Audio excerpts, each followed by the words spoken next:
sekarang ni buat apa sih? Aku tengok kau pakai kereta mewah tiap-tiap bulan pula tu kau. Biasa Mustang apa? pakai harian je. Adalah aku ada buat side income ni. Ada trade sikit lah. Boleh lah dapat duit sikit-sikit. Ni sekarang ni aku bagi tahu kau. Sekarang gold tengah turun tau. Bila gold tengah turun, port become resistant, kita sell. Gold tu naik, resistant become port, kita buy. Kita buy tu, duit bergepuk. Oh, boleh kita fly. Habis sekarang baki kau tengok apa ni? Banyak kan? Tak ada lah. Boleh lah. Biasa-biasa je. Mana? Setakat nak beli IV, cash boleh. RM1 ke USD? Ini USD. Kan kau nak buat aku pergi mana ni Kal? Shopping-shopping saja. Aku nak cari helmet buat pakai harian je. Harian ni untuk mahal macam ni. Tak ada mahal lah.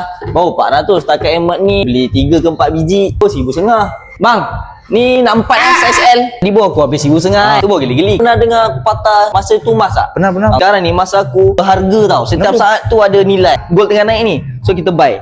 Confirm fly high punya. Aku dengar bapak kau beli motor kan? X-Max Dia belikan untuk satu family kau juga. Bang, untuk family dia ada berapa? 6 orang, 6. 6 Ni saya nak 6 size L L. L. Bang, so total 2000 20,000. 20,000. RM678. Apa nak bayar pakai kad, cash, QR, SpayLater atau Meh?